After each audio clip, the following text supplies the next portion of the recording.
This is not a normal pair of sunglasses. Although they look like one and feel like one, they are much cooler because you can actually enjoy your music with the built-in speakers.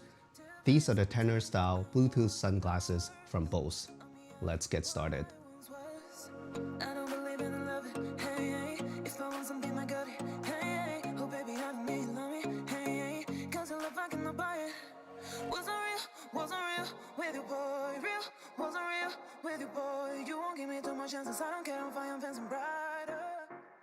Just to save you some time, let's talk about the most important thing of these sunglasses: sound quality. I have never seen any review videos of the Bose Tenors, so I can review them without any assumptions. But the sound quality is kind of matching my expectation. They are just okay. And they are very quiet, which is a big surprise from Bose. As a world-famous speaker manufacturer, I had Bose speakers before.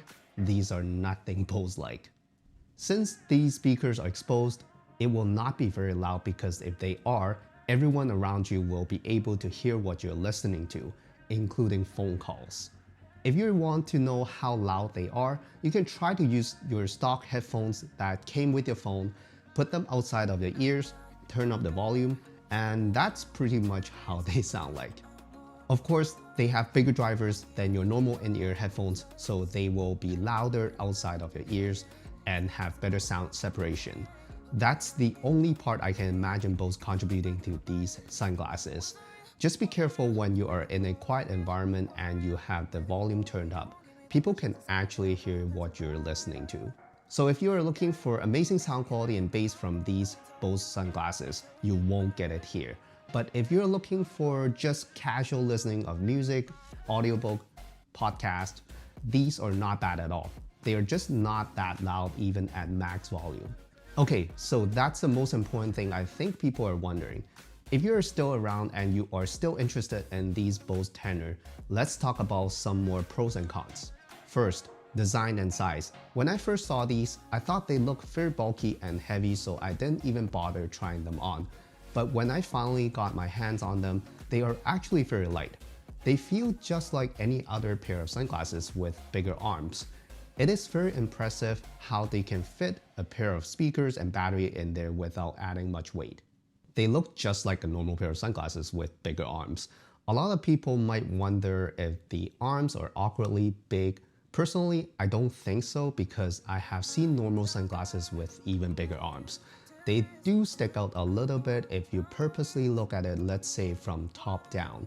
But if you look at them from the side, they look normal to me. Unlike other smart glasses like the Google glasses. Don't worry, you won't look like a freak wearing the Tenor. The sunglasses style they went with is a more traditional squarish kind of design, which I think never really gets old. I literally just broke my $10 H&M sunglasses that look very similar to the Tenor. I think they will look good on most people for most of the occasions. It is a mix of both modern and vintage kind of look, and I like them a lot. The tint of the glasses is not bad as well. Originally, I thought they would be too dark just by looking at the pictures. The problems with wearing too dark of a tint is you can't really wear them indoor if there is no bright sunlight. I don't want to be that guy who wears sunglasses indoor to just try to be cool. But these are not that dark, so I think you can still wear them indoor without being awkward. But of course, they are not too good when there is super bright sunlight. Before you connect the headphones to your device, to get the most out of the Tenor, you should download the Bose Music app because it will show you all the controls and tips for the Tenor. You have to sign up for an account to use the Bose Music app, which is something I find pretty annoying because sometimes I don't see any benefits of creating an account for just one product. Anyway, after you have created the account and logged in, you can select the product you want to connect to.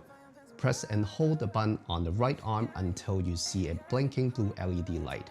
Then you will be able to connect the headphones to the device. The cool thing is that they designed it so you can actually see the blue LED light reflection on the glass when you are wearing it. That's a very nice little detail. After connecting the Tenor to your device, it will show you all the controls and tips of using the headphones. To play and pause, click the button on the right arm. To skip to the next song, double-click the same button. To go back to the previous song, triple-click. One cool thing about these sunglasses is to control the volume by gestures. To turn the volume up, swipe to the front on the right arm. To turn the volume down, swipe back. You can also call your voice assistant by double tapping the right arm, and you can talk to your voice assistant through the headphones with the built-in mic. Of course, with the built-in mic, you can also pick up phone calls. To answer a phone call, click once on the button. To end the call, click the button again. To dismiss or ignore a phone call, double-click the same button.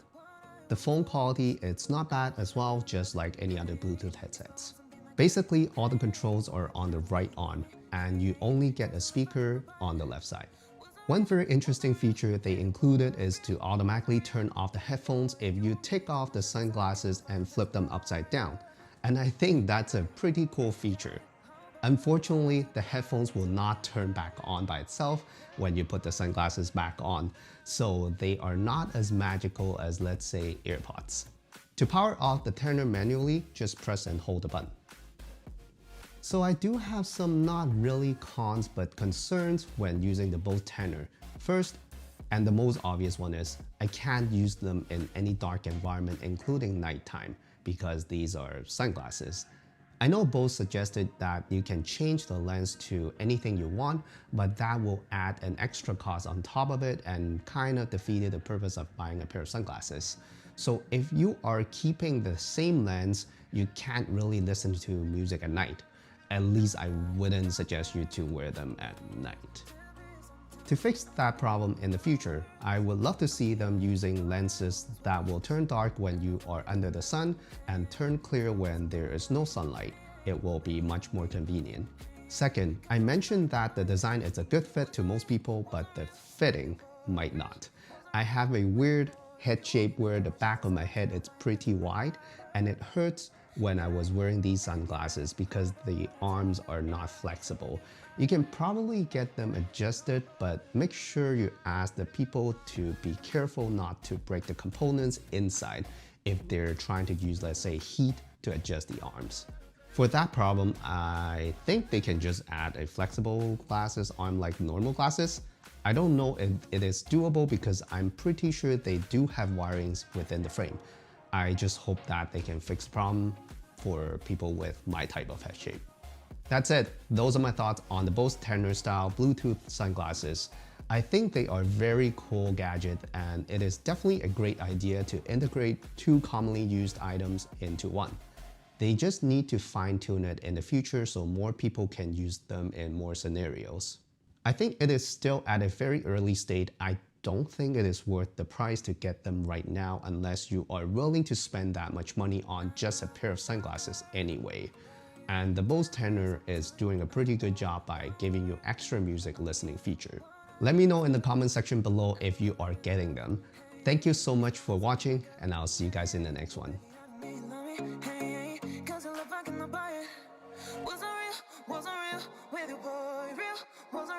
With you, boy, you won't give me too much chances. I don't care, I'm fine, I'm fancy brighter. Yeah, yeah, oh boy, I'm telling you.